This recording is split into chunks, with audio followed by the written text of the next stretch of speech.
උපස්ථායකයා ළඟ හොඳ කරුණාවක් තියෙන්න ඕනේ.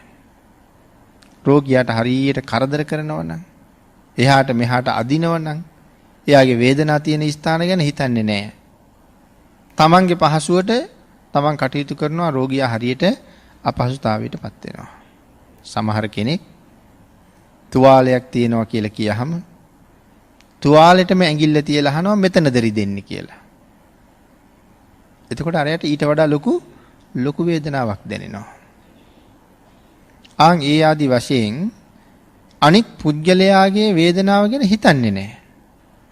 කරුණාවක් මෛත්‍රියක් හිතේ ඇත්තෙම නැහැ. ආන් ඒ නිසා සංසාරේ හරියට දුක් විඳින අවස්ථා එමටයි. සමහර වෙලාවට හිතේ ඇති කරගත්ත දැඩි ද්වේෂ සහගත තත්ත්වයන් මේ කරුණාව නැති හින්දා කෝප සහගත තත්ත්වයන් සසර ගෙවන හැටි දැක්කහම හරි භයානකයි. සමහර කෙනෙකුට කේන්ති ගියහම අපිට ඇහෙනවා මං ඔබ පණ පිටින් කනවා කියලා කියනවා සමහර ලාවට. සමහර කෙනෙක් කියනවා බොහොම රළු වචනයෙන් කියන්නේ අපිට ඒවා මෙතෙන්ට ගැලපෙන්නේ නැහනේ. මං ඔබේ මස් කඩාගෙන කනවා කියලා කියනවා. මං ඔබේ ලේ බොනවා කියලා කියනවා. අපිට සමාජෙව්ව ඇහෙනවා. දැන් බලන්නකෝ සංසාරේ මේවා විපාක දීලා තියෙන හැටි. සමහර තැනක අපි දකිනවා මේ මාළු වාගේ සත්තු බදිනවා. ඒ බදිනකොට මාළුවාගේ ඔළුව ආශ්‍රිත ප්‍රදේශයේ රෙදි කැල්ලක් දාලා හොඳට වහනවා. වහලා මාළුවා ගැඹුරු තෙලේ බදිනවා. ගොඩට ගත්තාම ඔළුව පිච්චිලා නැහැ. හොඳට වහලානේ තිබ්බේ. පිඟානේ ගෙනහිල්ලා තියහම මාළුවා තාම වේදනාවෙන් කට අරිනවා. නමුත් ඇඟ බැදලා. ඊට පස්සේ අර මිනිස්සු අර මාළුවාගේ මස් කඩලා අර මාළුවාට පෙන්න කනවා. එහෙම උයන ක්‍රම ලෝකෙ තියෙනවා. ඔය ජපානයේ වගේ රටවලත් තියෙනවා. එතකොට බලන්නකො මොනතරම් වෛරයක් තියෙන්න ඕනේද මේ ඔබේ මස් මම කනවා බැදගෙන කියලා අරයට පෙන්න කණ්ඩ. ඒ සංසාරේ අර විදිහට කියපු කාරණාවක් වෙන්න ඇති. සමහර වෙලාවට සර්පයෝ වගේ සත්තු, නයි වගේ සත්තු අල්ලගෙන තප්පර ගාණක් ඇතුළත හැම ගහනවා. හැම ගහපු ගමන්ම තෙලක දාලා බදිනවා. බැද්ද ගමන් අරගෙන කනවා. තාම අර නයාගේ මස් නටනවා. එහෙම කන අවස්ථාවල් ඕන තරම් තියෙනවා. එහෙම කරනවා මිනිස්සු. දඟලද්දිම කනවා. දැන් සත්තු බලන්නකෝ. සත්තු කැමති නෑ මලකුණක් කන්න. මිනිස්සුත් මස් මාළු කනවා. හැබැයි මිනිස්සු කන්නේ මැරිච්ච සත්තු. ඒ වුණාට හුඟක් සත්තු සිංහයෝ කොටියෝ ආදී නොඑක් සත්තු සාගරයට ගියත් මහ විශාල මත්ස්‍යෝ මැරිච්ච මලකුණු කන්න කොහොමවත් කැමති නෑ. අල්ලගෙන ඇවිල්ලා දඟල ඉන්නකොට කෑලි කඩාගෙන කන්න හරි කැමතියි. එතකොට මේ මිනිස්සුන්ටත් මෙහෙම තියෙන සංසාරේ ඒ ළඟම ජීවිතවල එහෙම පුරුද්දද වෙන්නත් පුළුවන්. කෙසේ වෙතත් කරුණාව මෛත්‍රිය නැති බව ඒකෙන් හොඳට පැහැදිලි වෙනවා. ඉතින් මේ කාරණාව සඳහන් කළේ ගිලන් උපස්ථායකයා ළඟ මහ පුදුම කරුණාවක් තියෙන්න ඕනේ. සමහර උපස්ථායකයෝ ඉන්නවා කිසිම කරුණාවක් නැති බව අපි දකිනවා. සමහරලාට රෝහලට ගිහිල්ලා ඉන්නවා. උපස්ථාන කිරීම සඳහා පත් වෙලා ඉන්න සමහර නිලධාරීන් එක්ක රෝගියා කතා කරන්නත් බයයි. මගේ තිබිච්ච රෝග తত্ত্বය දැන් අරට වඩා වෙනස් කියලා කියන්න බයයි. මොකද ඒ තැනත්තා බොහොම සැරයි. නමුත් භාග්‍යතුන් වහන්සේ දේශනා කරනවා එහෙම වෙලා බෑ කියලා. ආන් ඒ නිසා පුදුම කරුණාවක් තියෙන්න ඕනේ. එයාට මල පහ වෙලා නම් ඒක අයින් කරන්න. එයාට මුත්‍රා වෙලා නම් ඒක අයින් කරන්න. එයාට වමනේ ගිහිල්ලා නම් ඒ ටික සුද්ධ පවිත්‍ර කරන්න. ආන් එහෙම කරන්න පුළුවන් හොඳ කරුණාවක් තියෙන්න ඕනේ. කෙසේ හෝ මේ රෝගියා අසනීප තත්වයෙන් මම නැගිට්ටෝනවා කියන බලාපොරොත්තුවම තියෙන්න ඕනේ. ඒකට ඉතින් මහා ලොකු කරුණාවක් ඕනේ. මොන ක්‍රමයකින් හරි මේ රෝගියා මන් නැගිට ඕනවා. මිනිහෙක් ජීවත් කරවන්න ඕනේ. මිනිහෙක් මරන්න නෙමෙයි ඕනේ. මේ උපස්ථායකයන්ගේ ප්‍රධාන කාර්යය මැරෙන්න වැටිලා ඉන්න මිනිහෙක් කොයි ක්‍රමයකින් හරි ජීවත් කරවන එක. ඒකයි වටින්නේ. ඒකයි උතුම්. ඒ නිසා මහා කරුණාවක් හරියට වටිනවා කියලා මෙතන සඳහන් කළා. පඬිතෝ දක්ඛෝ අනලසෝ. පඬිත වෙන්න ඕනේ. දක්ෂ වෙන්න ඕනේ. අලස නොවෙන්න ඕනේ කියලා සඳහන් කරලා තියෙන්නේ ඒ නිසා. ඊළඟට පින්නතුනි ගිලාන උපට්ඨාකෝ අනුඤ්ඤාතු භික්ෂුවක් ගිලන් වුවොත් භාග්‍යතුන් වහන්සේ සඳහන් කරනවා යම් භික්ෂූන් වහන්සේ නමක් ගිලන් වුණොත් භික්ෂු සංඝයා විසින් වෙනමම ගිලාන අංග වලින් යුක්ත ගිලන් උපස්ථායකයෙකු ඒ භික්ෂුව වෙනුවෙන් පත් කරන්න ඕනේ. සාමණේර වේවා උපසම්පදා වේවා ගිලන් උපස්ථායකයෙක් පත් කරන්න ඕනේ. භාග්‍යතුන් වහන්සේ දේශනා කළා මෙන්න මේ තුන්වෙනි ගිලනා නිසා අන්‍ය ගිලනුන් දෙදෙනාටද ඒ විදිහට උපස්ථාන කරන්න ඕනේ කියලා. ඒ නිසා සඳහන් කරනවා පළනු ගිලනා සනීප වෙන්නෙම නැහැ. අපි ඒක මුලින් කතා කළානේ. එයා කොහොමත් සනීප වෙන්නේ නැහැ. නමුත් එයා අපිට පැත්තකට දාන්න බෑ. දෙවනි ගිලනා කෙනෙක් ඇතත් නැතත් උපස්ථානයක් තිබුණත් නැතත් සනීප වෙනවා.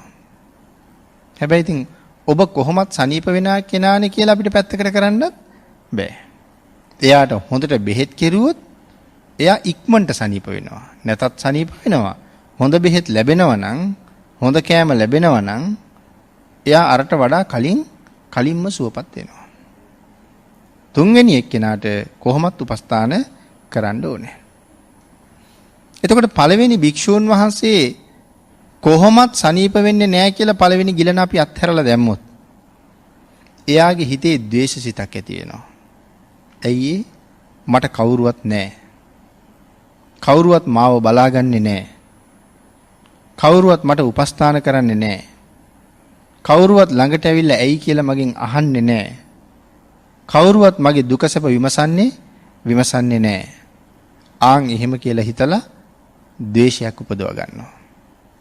එතකොට දැන් කවුරු ගැනද ද්වේෂය උපදින්නේ? සංඝයා ගැන.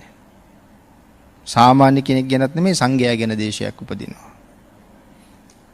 ඒ ද්වේෂය පදනම් කරගෙන මරණයටපත් වුනොත් එහෙම නිරයම ඉපදෙනවා.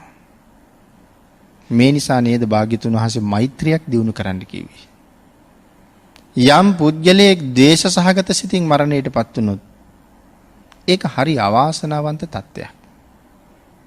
සමහර වෙලාවට නයි, පොළොංගු, ගෝනුස්සු, දියමකුළු, කුණකටු, මාවිල්ලු මේ වගේ හරි විස සහිත සත්තු අපි මේ ලෝකේ දන්නවා. සමහර විට මනුස්ස ලෝකේ ඉන්න කෙනෙක් ද්වේෂ සහිතව මරණයටපත් වුනොත් මේ විස සහිත සතෙක් වෙලා ඉපදෙන්න තියෙන ඉඩකඩ බොහොම වැඩි. යක්ෂයෙක් වෙලා ඉපදෙන්න තියෙන ඉඩකඩත් බොහොම වැඩි. එහෙම නුනොත් නිරේ ගිහිල්ලා ඉපදෙනවා. මේ තමයි ද්වේෂයේ තරම. ඒක හරි භයානක අකුසලයක් ඒකින්ද. භාග්‍යතුන් වහන්සේ ඕකට විරුද්ධ වෙන්න තමයි උතුම් මෛත්‍රියක් ජීවිතේ ප්‍රගුණ කරන්න කියලා දේශනා කරලා තියෙන්නේ. ඒක හැමදාම අපි ප්‍රගුණ කරලා තියෙන්න ඕනේ. ඒක හොඳට පුරුදු කරලා තියෙන්න ඕනේ. මරණ වේලාවට විතරක් මෛත්‍රිය ප්‍රගුණ කරන්න පුළුවන් වෙයිද? අපිට නම් එහෙම කරන්න පුළුවන් වෙන එකක් නැහැ. නමුත් අපි හිතනවා මරණ මංචකේ මම කේන්ති ගන්නෙත් නැහැ කියලා. දැන් කේන්ති ගියාට මං එදාට කේන්ති ගන්න නැහැ කියලා හිතනවා. එහෙම හිතුවට එහෙම ඉන්න බැරුව යනවා. හේතුව අපි පින්නතුන් හිතලා බලන්නකෝ බඩේ කැක්කුමක් හැදුනහම සමහර කෙනෙකුට කොච්චර කේන්ති යනවද කියලා. හරි අමාරුයි බඩ. දැන් ඒ වේදනාව ඉවසන්න බැරි නිසා අනික් අයගේ සද්ද බද්දත් මට ඉවසන්න බැරි නිසා බයිනෝ කෑකෝ ගන්නකොට. හිසේ කැක්කුමක් හැදිලා ටිකක් විවේකීව නිදාගන්න ගියාම ගෙදර ඉන්න අය සද්ද බද්ද කරන්න ගත්තොත් කේන්ති එන්නේ නැද්ද? කේන්ති එනවා. බඩේ කැක්කුමත් හිසේ කැක්කුමත් වාගේ සුළු ආබාධයක් ඉවස ගන්න බැරි අපි ජීවිතේ කවදාවත්ම මූණ දීලා නැති පළවෙනි වතාවට මූණ දෙන මේ ජීවිතේ අත්විඳින දරුණුම වේදනාවට තමයි මරණ වෙලාවේ මුහුණ දෙන්නේ. මරණාසන්න වේදනාව එහෙම එකක්. අපිට තවදාවත් එහෙම වේදනාවක් දැනුන්නේ නැහනේ. ඒ කියන්නේ කවදාවත් අපි මැරෙන්න ලෑස්ති වුන්නේ නැහනේ තව. එදාට තමයි ඒක දැනෙන්නේ. අපේ සූත්‍රවල කොයිතරම් අමාරුද මේ වේදනාව කියන එක පැහැදිලි කළා අනාථපිණ්ඩික සිටුතුමා. මරණ වේදනාව ගැන පැහැදිලි කළා. ධනංජානි බ්‍රාහ්මණයා මරණ වේදනාව ගැන පැහැදිලි කළා.